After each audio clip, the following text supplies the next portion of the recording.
odawo osozera okubatenga owuliriza ye mukulu gwe bayita Akon gwesobodde okubatenga olabako mu Uganda ennaku zino wiiki nga nnamba ndo zisobodde okubatenga ewera omukulu gwe bayita Akon ng'asobodde okubatenga atalaga ebitundu by'eggwanga eby'enjawulo y'omu ku basajja abagagga abagambibwa nti mu Africa y'omu ku bayimbi abasinga akasente omusajja oyo bamuyita Aliyaune Badala Akon Kiyame ali myaka nga 47 egy'obukulu oyo era nga yasobodde okuba azze mu Uganda okunoonya wayiza okuba nga asiga ensimbi era nga asobodde okuba nga atambula ebitundu ebyenjawulo abaddeko mu Bwiino National Park abaddeyo mu Queen Elizabeth yonna asobodde okuba nga atalagako olunaku lwajjo nolabyeko ng'agenzeeko ekisozi wa President Museveni ku faamu ye n'asobola okuba nga alaba engeri gy'alundamu n'embeera gy'asobodde okuba nga atambuzeeyo omukulu oyo Akon gwe kutegeezaako yasobola okuba nga ajja ne mukyala we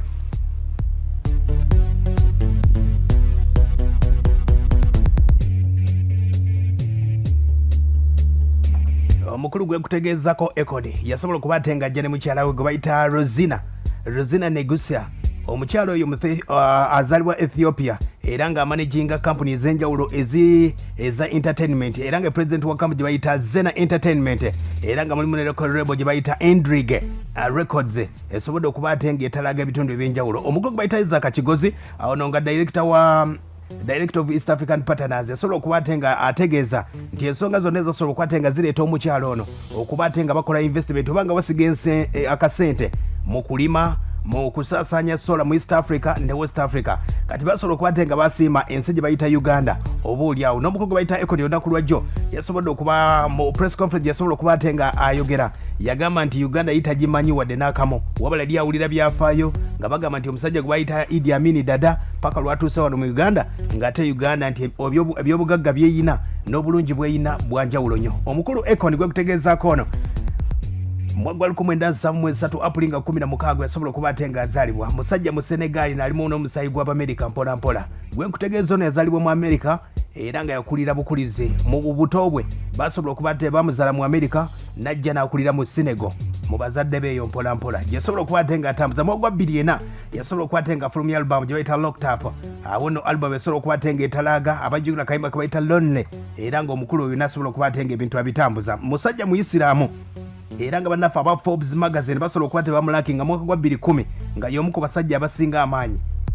mu Africa abantu 8 abasobola okuba nga basinga mwaka gwa 2010 y'omu Akon gwe basobola okuba nga barankinga 26 asobola okuba nga afuna gye bayita Grammy nomination ezimu ku award ezikyasinze mu Africa oba Abamerika ze basinga okuba nga bassaamu ekitiibwa omukulu ono ebintu bya music asobodde okuba nga biruddemu buli muyimbi yenna goyinza okuba nga owulirako olaba Michael Jackson yakola ne kolabo buli muyimbi yenna asobodde okuba nga akola naye naye ng'agamba nti ebintu by'endongo teyasobola okuba nga bimwanguyira mu kusooka wadde mu buto bwe ng'ali Senegal ku myaka 7 gyokka yasobola okuba nga atandika okuyiga gita waliwo ne instrument oba ekivuga kye bayita jembe eno gye muyita eŋŋombe kati omusajja oyo yasobola okuba nga atandika mpola mpola ng'ali side Senegal mu myaka awo nga 7-10 n'asobola okuba nga yadda mu America gye bayita mu katundu ke bayita New Jersey gye yasobola okuba nga akulira ng'asobodde okuba nga ayingira mu America mu myaka gya 23-25 yeegatta ku basajja nga gwe bayita Devin Stevens n'asobola okuba yamuyambako obudde obwo mukulu oyo yalina kampu gye bayita Uptown Records yali eyambako ku bayimbi ab'enjawulo awo no yagwira ku musajja gwe bayita Asha n'asobola okuba nga amwanjulira bannaffe aba Universal Records oba gye bayita CRC Records ne basobola okuba nga bagamba nti omwana ono asobola okuba nga akikuba tebasobola okuba bamukkirizamu olw'embeera ng'omanyi nti abazungu omusajja ono yali muddugavu ne bagamba nti omuddugavu anaakikuba atya akayimba ke yasobola okuba nga fulumya ke bayita Lonely kasobola okuba nga kabategeeza nti omusajja ono ayinza okuba nga akikuba agamba nti asobodde okuba nga akuba endongo naye nga obusosoze bwe busobodde okuba nga bwamusikiriza okuba nga ajja mu Africa okukoma mu Africa asobola okuba nga akola ekibuga oyinza okuba wawulidde ensonga zonna nga bwe zitambula nga bagamba nti Akon agenda kuba nga akola ekibuga Akon wano mu kibuga Uganda ategeeza nti mwaka gwa 2036 wasuubira okuba nga atandika ekibuga kye bayita Akon City mwaka gwa 2008 Senegal wa basobola okuba bamuwa ekitundu ky'ettaka era nasobola okuba yazimba gye bayita Akon City akadde kana kyagizimba era nga yagala ibeere nga yemu ku bisinga ekyobulambuzi mu nsi gye bayita Senegal ne mu Africa yonna kati akadde kanne mu Africa yasobodde okuba nga alondawo Uganda era bannaffe basobodde okuba gavumenti yamuwadde square mile omukulu we gwe bayita Akon mwaka gwa 2036 wasuubira okuba nga agitandika 2018 Senegal yasobola okuba nga agitandika era bannaffe basobola okwate bamuwa aba square mile ziri 3 kwesobola okuba nga azimba ekibuga kyebayita Akon City era nga mu Akon City akasente kabagenda okuba nga bakozesa era ensonga zino zibayita cryptocurrency omukulu bagiyita Akon zebagenda okuba bakozesa akasente ako bigenda kuba bya digital nnyo era nga ekibuga kye Akon ye bwategeeza bigenda kubeeramu ebintu bingi nnyo ebisaawe by'ennyonyi kugenda kubeera mu shopping mall ez'enjawulo n'ebintu byonna ebyenjawulo kigenda kubeera nga kibuga naye nga ssente ze ye bw'aba akoze site ye ayagala kuba nga akyusa ekyenjawulo ebimu ku bigambo yasobodde okuba nga ayogerako ng'ali mu Uganda Akon yasobodde okuba nga ayogera bingi nnyo n'agamba nti wano wanaaba akoze gye bayita Akon City mu 2036 katusabe nnyo bwe tunaaba tutuuseeyo omukulu Akon agamba nti yagala okuba nga atereeza enguudo mu Uganda omukulu Akon. So we believe that it's definitely necessary. And when it comes to infrastructure, that's also very viable to what we're doing, because the worst thing is to have millions of people come to visit Uganda and then we don't have basic roads to get them there and show them the place or get to a specific area. So we want to make sure that we're putting down the proper infrastructure, not only for the visitors, but also for the locals, for basic living. Infrastructure is super important, and we want to make that a pretty much element that developed every country in the world except itself. So we want to be able to utilize our own resources to develop our own. And Akon City is one of those cities that utilizes African resources to build itself. And ye mukuru ye gobaita Akon ngayogera ku city nga bwe nasobola okuba etambula nakulero mande basobola okuba nga press conference ng'ategeeza ngo binatambula ategeeza wano mu nsonga zino ng'agamba nti ye yali eyo mu America ng'asoma ku bitabo ng'asoma ku byafaayo ng'agamba boogera ku Uganda nga boogera ku Idi Amin Dada yattanga abantu ne mpaka lwatuuse wano mu Uganda basobodde okuba nga akakasa bw'ate Uganda erina ebirungi bingi nnyo. Akon Wuuno agamba one of those places when you just from my visit here it's so much about Uganda I never knew even existed. It's a certain welcome that I never knew Uganda even had. When you look at how Uganda has been promoted and how Ugandans have been promoted internationally, you would be scared to death to come to Uganda. All they tell you is about the time frame of Idi Amin and all the things that happened. They don't tell you about what I just saw.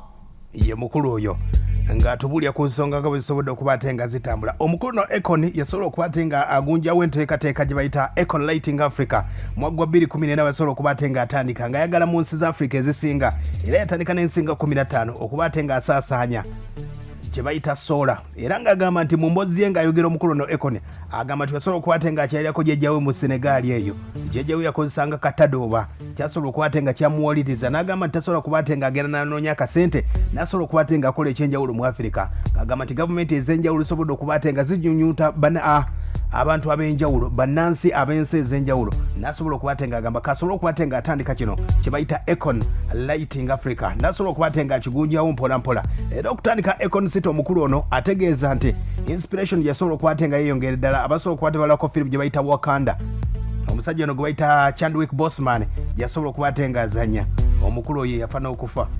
kati firimu eyo gye bayita Black Panther ekyo ekyali ekibuga ekyenjawulo omukulu Akon kyayagala okuba nga kyefaanirizamu era bwoba olabye ku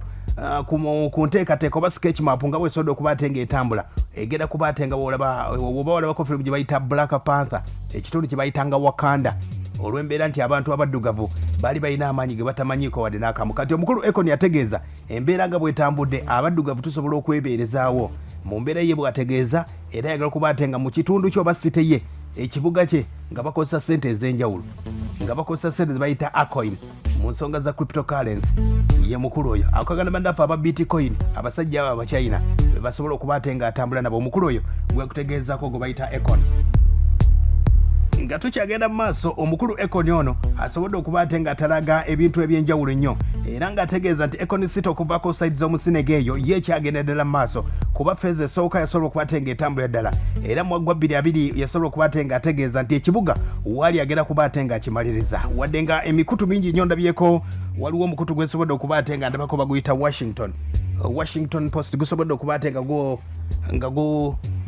gukomentinga ku omukulu ne gubayita Akon ekibuga olw'okuba nti Uganda bamuwadde square mile ng'ate ne Senegal tannamaliriza ne beebuuza anaakikola atya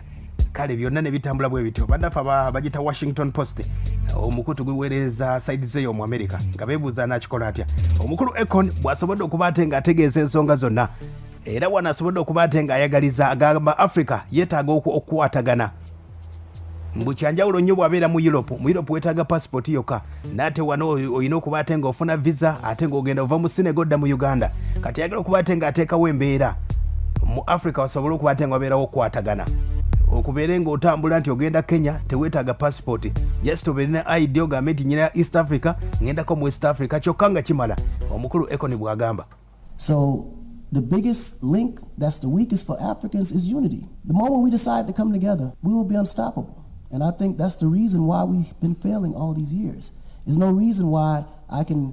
have to get a visa to come to Uganda when I'm from Senegal. Why is that? Why can't we travel freely throughout the continent like everyone else? If you go through Europe, any country in Europe can go to any place in Europe without having, all you need is a basic ID or a passport. You mean we can't do it? It's like, it's the mind state. And I think the mentality of us as a people, we already believe that we're not worth what we're worth. I know for sure we're worth way more than what people look at us to be because their idea and their goal is to keep us to think that we're nothing so they can continue to be something. Ye bukulu oyo gwe bayita Akon ng'atuwulira ensonga zinga zisobodde okuba ate nga zitambula abanyumirwa firimu ndowooza Akon mutera okulaba muwala wako firimu ya bagita Black November abagirabako mukulu Akon yagifiicaringamu yalimu mu firimu gye bayita Black November waliwo ne firimu gye bayita American Heist ye y'ababbi mwasobola okuba ndowooza mwagirabako omukulu oyo omukulu Akon era kigambwa nti omukulu nalina ebirombe bya Diamond side ze South Africa abajjukira firimu gye bayita bagita Blood Diamond abasobola okuba tebagiraba kigambwa nti bannaffe abazanya firimu eyo bali bavuumira omukulu gwe bayita Akon nga bagamba nti Diamond oyo oba ebirombe bya zaabu ebya Diamond byasobodde okuba ate nga akola mu side South Africa abantu bannanyini b'ebirombe ebyo yali asooka kubatta bannaffe abo naye ng'omukulu Akon yasobola okuba ate ng'avaayo ng'agamba nti firimu eno yasobola okuba ate yamuyisa bubi nnyo ku maketi oba katale ak'okuba ate ng'atundiramu Diamond ye Diamond ebyobugagga ebyo bannaffe bazanya firimu gye bayita Blood Diamond oyinza ogirabako embeera abagagga gye bayisaamu okuba ate nga bajja kubanaku ebirombe ebyo ebya zaabu oba ebyobugagga ebyenjawulo kati bagamba nti bannaffe ono omukulu Akon mu mbeera South Africa ali abayisa bw'atyo ye neyeegaana n'agamba nti ssente ze teziriiko musayi wadde n'akamu wadde nga firimu eyo yamuyisa bubi nnyo era kigamba nti n'ebirombe bya Diamond ebisinga yasobola okuba ate nga bitunda nawulirako saidi z'ekkongo eyo yasobola okuba ate nga agula ebirombe ebyo ye omukulu oyo gwe bayita Akon yasobodde okuba ate nga akyalako wano mu Uganda omukulu oyo yali mu mbeera eyo gwe kutegeezaako oba n'obadde obimanyi kasobodde okuba ate nga mbiggatirako mu mbeera eyo esobole okuba ate nga etambula omukulu oyo ategeezezza nti mu kibuga Uganda ayagala okuba ate nga ateekawo ekibuga kye